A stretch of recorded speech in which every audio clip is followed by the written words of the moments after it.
Hello everyone guys. आज हम next topic पढ़ने वाले हैं एडवांस जावा में। तो हमेशा की तरह ये वेबसाइट का लिंक मैं आपको वीडियो के नीचे दे दूँगा। तो आपको एडवांस जावा पे जाना है और स्टेप नंबर 6,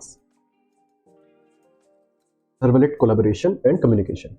गाइस, इस टॉपिक में हम क्या पढ़ने वाले हैं कि आप कैसे मल्टीपल सर्वलेट, जैसे आपने 2 सर्वलेट बनाया तो आप कैसे एक सर्वलेट से दूसरे सर्वलेट में मूव हो सकते हैं और डेटा ट्रांसफ़र कर सकते हैं। ठीक है, तो 2 सर्वलेट कैसे कम्युनिकेट करते हैं, ये इस टॉपिक का पर्पस है। तो गाइस देखिए, सर्वलेट में हमारे पास 2 मेथड होते हैं जिससे आप एक सर्वलेट से दूसरे सर्वलेट को कम्युनिकेट करवा सकते हैं। पहला रिक्वेस्ट डिस्पैचर इंटरफेस और दूसरा सेंड रीडायरेक्ट मेथड, है ना।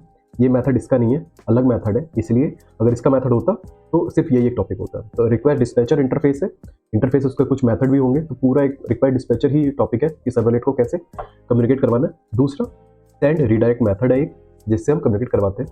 दोनों में क्या डिफरेंस है ये हम समझेंगे। तो सबसे पहले हम गाइस क्या करते हैं कि थ्योरी हम तब देखते हैं जब एक एग्जांपल हम देख लें इसका। तो ये जो एग्जांपल है हमारा, इसको हम पहले एक बार कर लेंगे और देखेंगे कि कैसे कम्युनिकेट हुआ है, क्या कोड लिखा गया है, किस तरह फ्लो चल रहा है। तो आई थिंक बेटर पिक्चर मिल पाएगी एक आपको। तो एक सर्वलेट बना लेते हैं ऐसा, चलते हैं एक्लिप्स में या फिर इंटेलिजेंस जो भी आप यूज़ करते हो। फाइल में जाते हैं, डायनेमिक वेब प्रोजेक्ट, इसका नाम रख देते हैं सर्वलेट सर्व कोलैब। कोलैब रख दिया मैंने। टारगेट रन टाइम मैंने 8 सेलेक्ट कर रखा ऑलरेडी, मतलब कुछ और सेलेक्ट नहीं किया है। नेक्स्ट किया, फिनिश किया। जितनी भी एग्जिस्टिंग क्लासेस हैं उनको क्लोज कर देते हैं। तो सर्वलेट कोलैब ये बन गया। अब इसके अंदर हम एक पैकेज बना लेते हैं, क्योंकि अच्छी प्रैक्टिस किया है, जावा फाइल हमेशा बनाए पैकेज के अंदर बनाए। इस पैकेज का नाम PCK रख दिया मैंने, कुछ भी रख सकते हैं, स्मॉल लेटर्स में रखें। इस पर राइट क्लिक किया और सर्वलेट पे क्लिक कर दिया। इसको कुछ बना लेते हैं, इसको लिख देते हैं फर्स्ट सर्व, और नेक्स्ट किया, फिनिश किया। डायरेक्ट फिनिश भी कर सकते हैं, मैंने जस्ट दिखाया कि 2 स्टेप है इसमें। ठीक है, एक सर्वलेट हमारा ये बन चुका है। इसमें क्या करना है गाइस, देखिए पहले सर्वलेट में डूगेट में, क्योंकि डूगेट ही कॉल होता है ब्राउजर से, ये रिक्वेस्ट डिस्पैचर हमें यहाँ रखना है। तो ये जो प्रिंट करवाता है ब्राउजर पे कुछ, उसको हटा देते हैं और ये रख देते हैं। तो इसको हमें इंपोर्ट करना होगा जावा x.सर्वलेट में। ये हमारा रिक्वेस्ट डिस्पैचर है।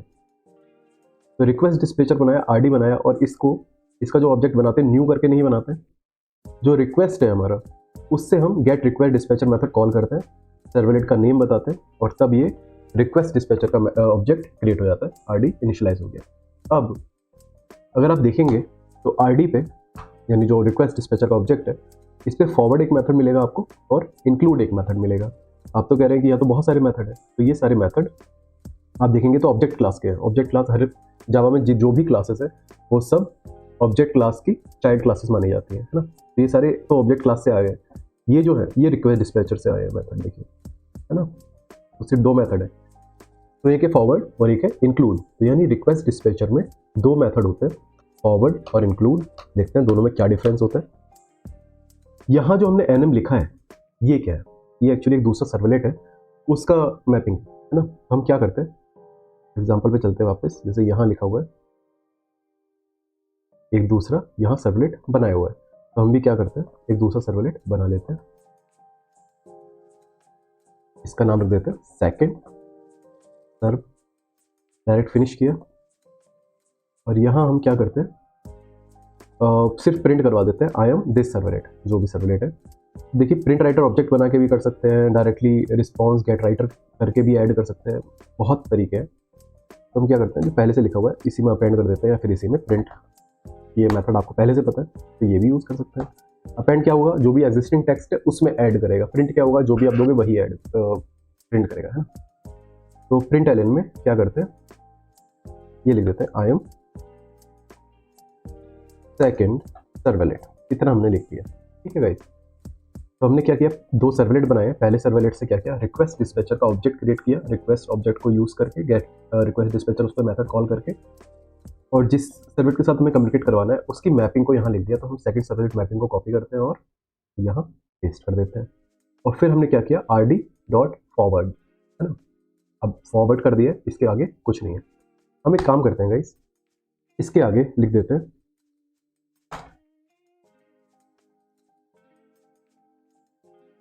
जो भी रिस्पॉन्स का ऑब्जेक्ट है उस पे मैं प्रिंट करवा रहा हूँ आई एम फर्स्ट सर्वलेट। ठीक है, ठीक है गाइस, चलिए इसे चला के देखते हैं अब हम। तो इसको मैंने run as on server always के लिए भी बोल दिया कि हमेशा ऑटोमेटिक समझ ले, मुझे बार बार ना पूछे। एक सेकेंड, हमने ऐड नहीं किया, सर्वर नेक्स्ट किया और फिनिश किया, सर्वर चल चुका है और ये आ गया है। अब हमें जो पहला सर्वलेट है हमारा उसको हम कॉल कर देते हैं। पहला सर्वलेट की मैपिंग क्या है, फर्स्ट सर्व। तो आइए तो हम कॉल कर देते हैं। जैसे ही मैंने फर्स्ट सर्वलेट कॉल किया, यहाँ से सोचने वाली बात आ गई, दो सर्वलेट बनाया सिंपल और एक एक लाइन उनमें दोनों में ये सब लिखी है। जैसे ही मैंने फर्स्ट सर्वलेट को कॉल किया, ब्राउजर पे प्रिंट हुआ है आई एम सेकंड सर्वलेट और ऊपर लिखा हुआ भी है कि फर्स्ट सर्वलेट है। ये क्या हुआ है, आइए अब समझते हैं। जब फर्स्ट सर्वलेट कॉल हुआ तो जैसे ही डुगेट में वो गया, रिक्वेस्ट डिस्पैचर बना सेकंड सर्वलेट का और उस पर फॉरवर्ड हो गया है। और जैसे ही फॉरवर्ड हुआ, यहाँ वो कॉल किया, मतलब अब सेकंड सर्वलेट कॉल हो गया और ये प्रिंट हो गया, इसलिए हमें दिख गया कि आई एम सेकंड सर्वलेट। यहाँ से हम क्या क्या रिक्वेस्ट डिस्पैचर के फॉरवर्ड के बारे में समझ सकते हैं। पहली चीज़, यूआरएल चेंज नहीं होता है, यूआरएल चेंज नहीं होता है। जहाँ हम रिक्वेस्ट डिस्पैचर का फॉरवर्ड मेथड कॉल कर रहे हैं जिस सर्वलेट से, उसी सर्वलेट का जहाँ से हम कॉल कर रहे हैं का यूआरएल दिखेगा आपको। जहाँ भी हम फॉरवर्ड कर रहे हैं उस सर्वलेट का आउटपुट एग्जीक्यूट होगा, उस सर्वलेट का आउटपुट एग्जीक्यूट होगा, जो होगा। बट फॉरवर्ड के बाद जो भी हमने लिखा है अब, यानी फॉरवर्ड के बाद जो यहाँ की कनेक्टिविटी है वो डिस्ट्रॉय हो जाती है, यानी लाइन नंबर 33 कभी एग्जीक्यूट नहीं होगा। जैसे ही फॉरवर्ड हुआ, अब वो पूरी तरह से फर्स्ट सर्वलेट का जो भी कंटेंट है वो एग्जीक्यूट नहीं होगा, अब सिर्फ सेकंड सर्वलेट एग्जीक्यूट होगा। तो ये सारी इन्फॉर्मेशन आप समझ सकते हैं सिर्फ एक एग्जांपल से। यूआरएल चेंज नहीं होगा, जब फॉरवर्ड कर देंगे तो कॉलिंग सर्वलेट, ये कह सकते हैं ना, ये कॉलिंग सर्वलेट है, यहाँ से हम कॉल कर रहे हैं, तो कॉलिंग सर्वलेट से हम कोई भी कोड एग्जीक्यूट नहीं कर सकते हैं, यानी उससे लिंकिंग हमारी ब्रेक हो जाती है। अब हम एक काम करते हैं गाइस, यहाँ मैंने लिखा है फॉरवर्ड, मैं एक काम करता हूँ, इसको कर देता हूँ इंक्लूड, दूसरा मेथड यूज कर देता हूँ और कुछ चेंज नहीं किया मैंने, सिर्फ फॉरवर्ड को इंक्लूड किया। अब मैं इस एग्जांपल को सर्वर पर फिर से चला देता हूँ।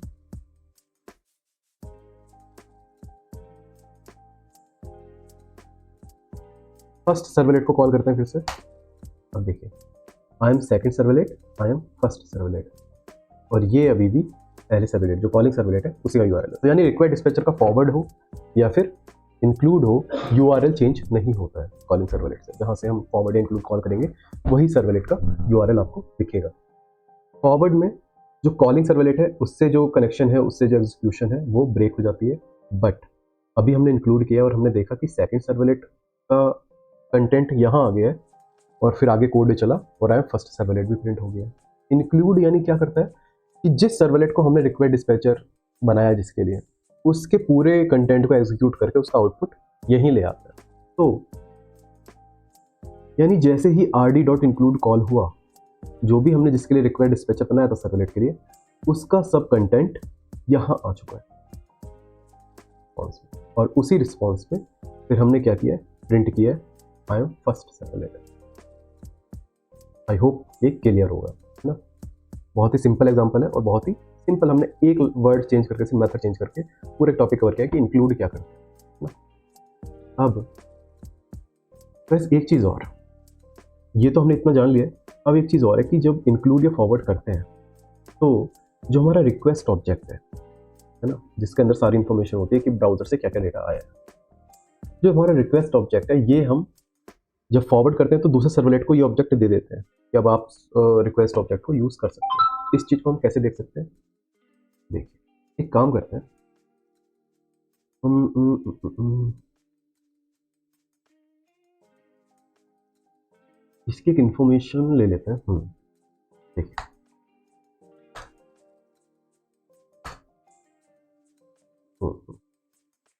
एक काम करते हैं गाइस, एक इनपुट बॉक्स बना लेते हैं इसमें वेब ऐप में, एक HTML फाइल हमारी, इसका नाम हम रख देते हैं फॉर्म HTML।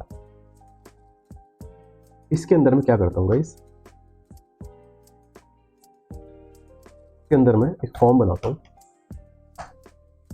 और इसका एक्शन जो मैं दूंगा वो मैं दूंगा ये फर्स्ट सर्वलेट। तो क्या होगा कि HTML से जो भी आप फॉर्म भरोगे वो सब डेटा पहले सर्वलेट पे आएगा हैंडल होने के लिए। इस फॉर्म के अंदर एक इनपुट बॉक्स बना लेते हैं सिंपल सा, टाइप तो टेक्स्ट ही है, नेम रख लेते हैं इसका यूज़र नेम, और एक बना लेते हैं इनपुट टाइप सबमिट, यानी बटन, सबमिट टाइप का बटन बनाए हमेशा, जिससे फॉर्म का एक्शन जो भी है उस पर वो डेटा चला जाए। और इसका बटन का नेम आप जो रखना चाहते हो वो वैल्यू में आप दे सकते हो, जैसे सेव। इतना हमने फॉर्म बनाया। अब हम क्या करते हैं गाइस, ये जो हमने फॉर्म बनाया हम चाहते हैं सबसे पहले ये फॉर्म दिखे और यही सर्वलेट को कॉल करे, क्योंकि पहले सर्वलेट का मैपिंग तो हमने यहाँ लिख दिया, तो हम चाहते हैं यही इस सर्वलेट को कॉल करे, तो सबसे पहले यही फाइल चले form.html। तो उसके लिए हम क्या कर सकते हैं, जो हमारा डिप्लॉयमेंट डिस्क्रिप्टर है, सबसे पहली फाइल जो चलती है प्रोजेक्ट में, उसके अंदर कुछ वेलकम फाइल लिखी होती है, ये इनको सबसे पहले सर्च करता है पूरे प्रोजेक्ट में। अगर ये नहीं मिलती हैं तब ये सिर्फ ब्लैंक पेज, जैसा भी एरर पेज दिखा रहा था सबसे स्टार्टिंग में, वो दिखा देता है। तो हम क्या कर सकते हैं कि form.html को कहीं भी इसमें लिख सकते हैं, या फिर एक काम कर सकते हैं, बाकी सबको हटा सकते हैं, सिर्फ एक ही वेलकम फाइल दे देते हैं कि ये दोनों तरीके वर्क करेंगे। इतना मैंने कर दिया और इसको आप चला देते हैं, देखते हैं web.xml क्या form.html को सर्च करके उसे दिखा देगी। दिखा दिया है ना। अब मैं यहाँ लिख देता हूँ कुलदीप और मैंने सेव क्लिक कर दिया। जैसे ही मैंने सेव क्लिक किया, आपने ऊपर देखा होगा क्वेश्चन मार्क और यूज़र नेम कुलदीप आ गया, क्योंकि ये हमने गेट कॉल किया है। फॉर्म दो तरह से सबमिट होता है, या तो गेट या फिर पोस्ट। जब हम गेट यूज़ करते हैं, जब हम कोई मेथड यूज़ नहीं करते तो गेट होता है बाय डिफ़ॉल्ट। तो जब हम गेट करते हैं तो जो भी डेटा हम दे रहे हैं वो सब URL में एक्सपोज हो जाता है। तो देखिए, हम इस सर्वलेट पे इसका डेटा दे तो रहे हैं, लेकिन यहाँ हमें पता कैसे चलेगा कि वो डेटा आया कि नहीं आया, यूज़र नेम जो हमने HTML में दिया है। तो हम क्या कर सकते हैं कि रिस्पॉन्स पे सबसे पहले हम प्रिंट करवा देते हैं रिक्वेस्ट डॉट गेट पैरामीटर, और जो भी हमने नेम दिया है उस इनपुट टाइप का यूज़र नेम गेट पैरामीटर करके सिर्फ वो नेम दे देना। तो ये क्या करेगा, ट्राई करेगा कि जो रिक्वेस्ट ऑब्जेक्ट मेरे पास आया है, फॉर्म सबमिट हुआ है, फॉर्म एक्शन पे ये डेटा गया है, वो वाकई यहाँ हमें जावा कोड में मिल गया HTML से। तो बहुत इंटरेस्टिंग है। तो हम इसे चलाते हैं, हम कुछ लिखते हैं कुलदीप कौशिक और सेव किया। तो देखिए सबसे पहले क्या प्रिंट हुआ है, कुलदीप कौशिक, यानी अब हमें ये नेम जावा फाइल में रिक्वेस्ट ऑब्जेक्ट के अंदर मिल गया। जब हम फॉरवर्ड करते हैं, देखिए अभी आई एम फर्स्ट सर्वलेट भी दिख रहा है, अब ये दिखना बंद हो जाएगा, क्योंकि वो जैसे ही फॉरवर्ड कर देता है उस सर्वलेट से रिक्वेस्ट ऑब्जेक्ट फिर या रिस्पॉन्स ऑब्जेक्ट एक्सेस नहीं कर सकते। तो ये कॉल होगा, ये ऑब्जेक्ट बनेगा सेकंड सर्वलेट का और RD फॉरवर्ड मेथड चल जाएगा, हमने जैसे देखा। अब हम ये देखने वाले हैं कि जब सेकंड सर्वलेट पे वो फॉरवर्ड हो जाएगा रिक्वेस्ट ऑब्जेक्ट, तो क्या यहाँ हम उस चीज़ को प्रिंट करवा सकते हैं? बिल्कुल। तो यहाँ मैं प्रिंट करवा देता हूँ, और सबसे पहले मैं एक काम करता हूँ, पता कैसे चलेगा कि ये सेकंड सर्वलेट से प्रिंट हो रहा है, फ्रॉम सेकंड सर्वलेट।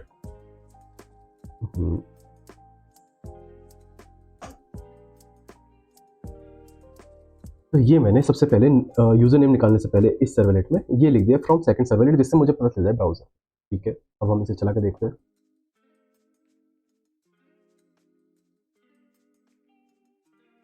नेम लिखते हैं, दीपक लिख देते हैं, सेव किया, फ्रॉम सेकंड सर्वलेट दीपक। अगर हम देखें कोड में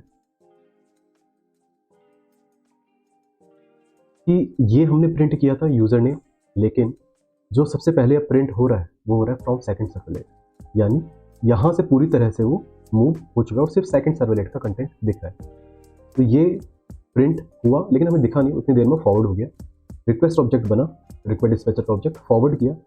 फॉरवर्ड जैसे ही उसने रिक्वेस्ट ऑब्जेक्ट किया, हमने उस रिक्वेस्ट ऑब्जेक्ट से जैसे ही अब गेट पैरामीटर करके यूजर नेम लिखा, उसने हमें वो नेम दिखा दिया, दीपक दिखा दिया, और सेकंड सर्वलेट प्रिंट हो गया।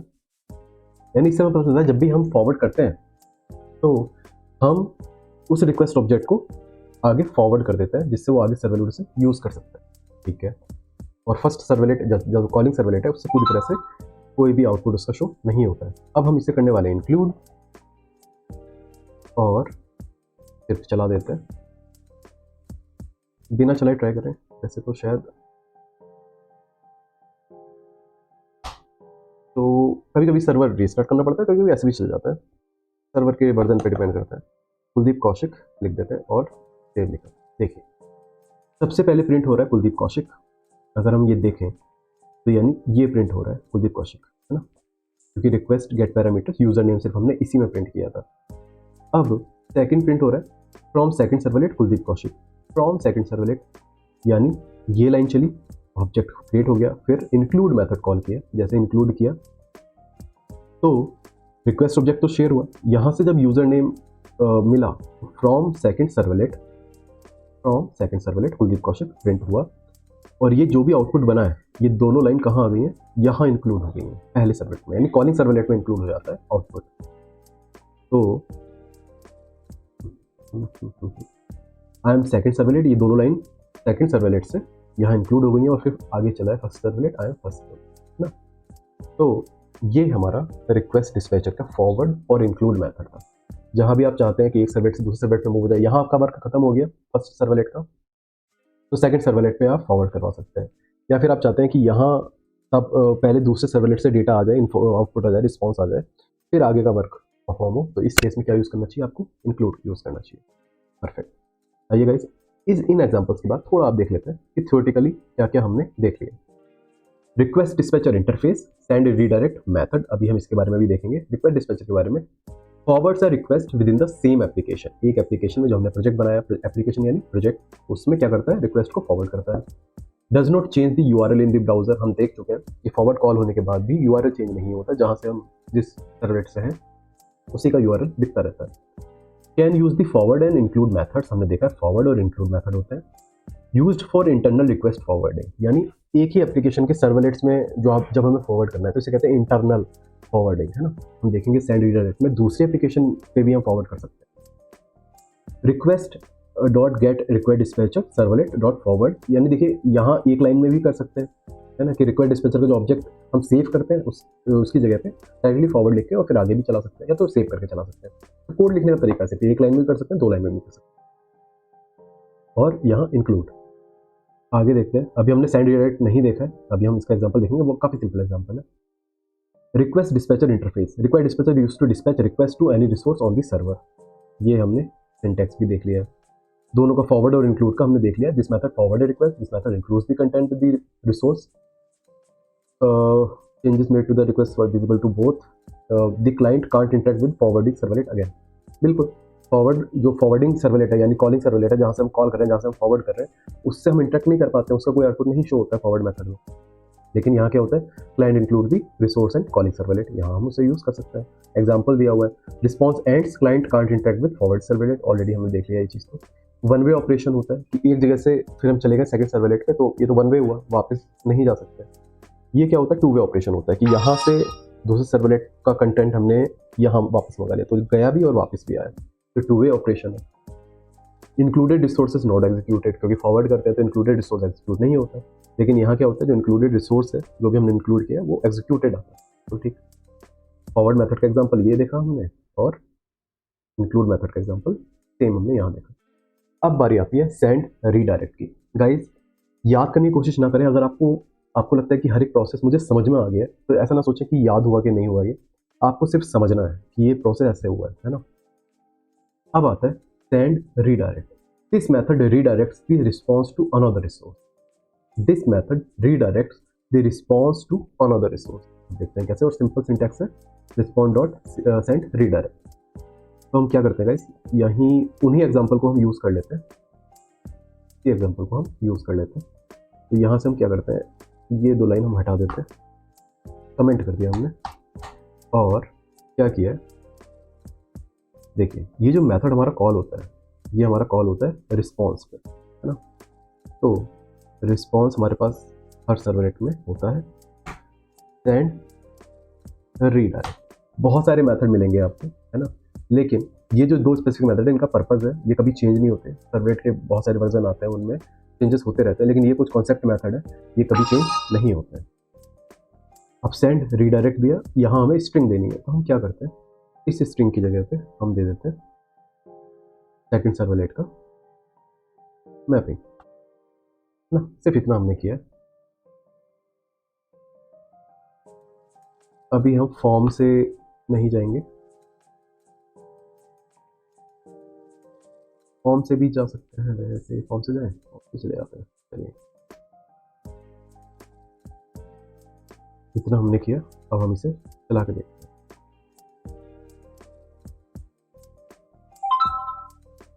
ये हर बार नया टैब खोल देता है, कोई प्रॉब्लम नहीं। अब मैंने क्या किया, इस पर लिखा दीपक शर्मा, अब मैंने इसको सेव क्लिक किया। देखिए जैसे ही मैंने सेव क्लिक किया, यहाँ क्या है, फ्रॉम सेकंड सर्वलेट नल। नल नल क्या होता है, हम देख चुके हैं कोड जावा में कि जब स्ट्रिंग की कोई वैल्यू नहीं होती है या फिर कोई ऑब्जेक्ट अगर मिसिंग है इनिशियलाइज होने से, तो वो उसकी डिफ़ॉल्ट वैल्यू क्या होती है किसी क्लास की रेफरेंस की, नल। तो अगर हम यहाँ देखें तो सेकंड सर्वलेट पे रिक्वेस्ट डॉट गेट पैरामीटर हम कॉल करते हैं और यूज़र नेम निकाल रहे हैं, लेकिन अब हम उस रिक्वेस्ट ऑब्जेक्ट को आगे फॉरवर्ड तो कर ही नहीं रहे, हम क्या कर रहे हैं, हम रीडायरेक्ट कर रहे हैं कि सिर्फ ये सर्वलेट को कॉल कर दो जिसको मैंने लिखा है। तो अभी ये सर्वलेट कॉल तो हो रहा है, लेकिन कुछ डेटा, कोई रिक्वेस्ट ऑब्जेक्ट पास नहीं हो रहा है। इसके पास रिक्वेस्ट ऑब्जेक्ट है, लेकिन यहाँ से जब हमने कॉल किया तो हमने इसके रिक्वेस्ट ऑब्जेक्ट या फिर रिस्पॉन्स ऑब्जेक्ट को इनिशियलाइज नहीं करवाया, इसलिए इसके पास ये गेट पैरामीटर यूजर नेम नहीं मिला है, वो यही था, है ना। तो ये एक डिफरेंस है फॉरवर्ड में या फिर सेंड रीडायरेक्ट में। अब देखिए यहाँ से जब सेंड रीडायरेक्ट हो जाता है तो ये भी प्रिंट नहीं हुआ है, और ये तो प्रिंट हुआ ही नहीं है जब सेंड रीडायरेक्ट हो गया है। अगर हम एक काम करें,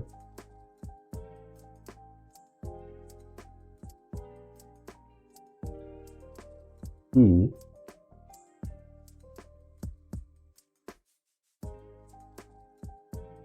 इसको इसके पास लिखें, है ना।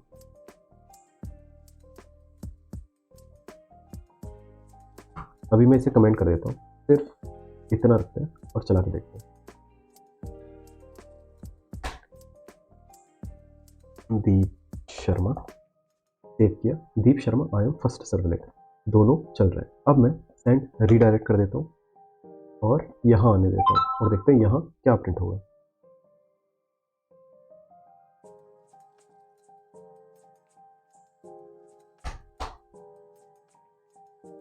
दीपू शर्मा, सेव किया, फ्रॉम सेकंड सर्वलेट नल, क्योंकि रिक्वेस्ट ऑब्जेक्ट पास नहीं हुआ, और आई एम सेकंड सर्वलेट जो हमने प्रिंट करने को दिया था। तो सिर्फ इतना है। एक चीज़ और हम कर सकते हैं क्या, कि यहाँ अगर मैं लिख दूँ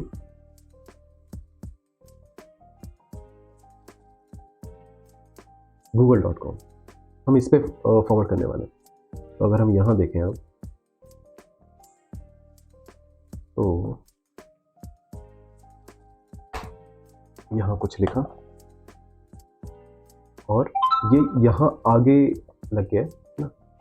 हम एक काम करते हैं, URL को फिर से पूरे HTTPS के साथ देखते हैं क्या हम दूसरे URL पे फॉरवर्ड कर पा रहे हैं या नहीं कर पा रहे। कुछ भी लिखो, तो इससे क्लिक किया और गाइस मेरा वाईफाई चला गया, तो शायद नेट नहीं चलेगा, लेकिन आप देख सकते हैं URL हिट हो गया है। तो यानी सेंड रीडायरेक्ट सिर्फ इंटरनल फॉरवर्डिंग के लिए नहीं है, एक्सटर्नल फॉरवर्डिंग के लिए यूज़ किया जाता है। यानी आप किसी दूसरे URL, दूसरे एप्लीकेशन पे भी आप फॉरवर्ड कर सकते हैं। तो ये रिक्वायर्ड डिस्पैचर में ऐसा नहीं कर सकते थे। अगर हम देखें, मैं रिक्वायर्ड डिस्पैचर में काम करता हूँ, यही URL वहाँ लिख देता हूँ और रिक्वेस्ट डिस्पैचर ये, कि मैं ये URL रिक्वेस्ट डिस्पैचर में लिख देता हूँ और देखते हैं कि क्या ये एक्सटर्नल फॉरवर्डिंग कर पाएगा।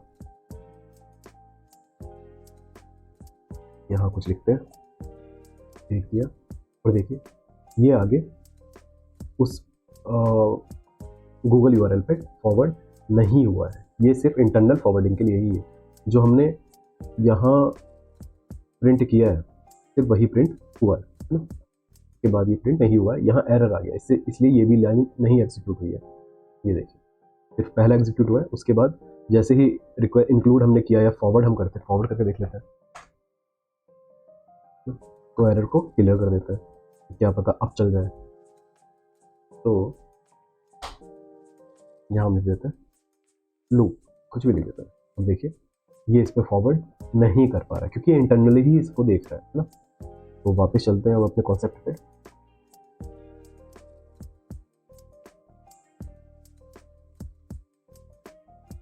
Send redirect a request to a different application और URL। ये क्या कर सकता है, डिफरेंट एप्लीकेशन या URL पे भी रीडायरेक्ट कर सकता है। ये तो इसका मेन पर्पस है कि आप डिफरेंट URL पे आप फॉरवर्ड यानी आप रीडायरेक्ट कर सको, लेकिन आप चाहो तो अपने सर्वलेट को भी रीडायरेक्ट कर सकते हो। इसलिए सर्वलेट कम्युनिकेशन में इसको भी इंक्लूड कर लिया गया है। जो इसका यूसेज है स्पेशली वो डिफरेंट एप्लीकेशन डिफरेंट URLs को पे फॉरवर्ड करना ही है। Changes the URL in the browser हमने देखा, जब हमने क्लिक किया था तो गूगल का URL आ गया था। Uses the send redirect method on the HTTP servlet response object. हमने देखा ये जो मेथड चलता है किस पे चलता है, रिस्पॉन्स ऑब्जेक्ट पे चलता है। Used for external request redirection, हमने यहाँ देखा था used for internal request forwarding. URL change नहीं हो रहा था और सर्वलेट टू सर्वलेट ही वर्क कर रहा था। यहाँ तो आप दूसरे URL पे फॉरवर्ड कर सकते हो। सिंटैक्स इसका ये है, इसका एग्जाम्पल ये है, और सर्वलेट पे भी आप ये कर सकते हो ना। दोनों एग्जाम्पल हमने करके देखे। तो गाइस ये पूरा एक तरीका है रिक्वेस्ट डिस्पैचर इंटरफेस के फॉरवर्ड और इंक्लूड मेथड का और सेंड रीडायरेक्ट मेथड का जो रिस्पॉन्स में हम कॉल करते हैं, जिससे हम सर्वलेट कम्युनिकेशन कर पाते हैं। Okay, thank you so much guys. अगर आपको कोई क्वेरी होती है तो आप क्वेश्चन करके इस वीडियो पर पूछ सकते हैं, कमेंट कर सकते हैं, मैं डेफिनेटली उसका आंसर दूंगा। Okay, thank you so much.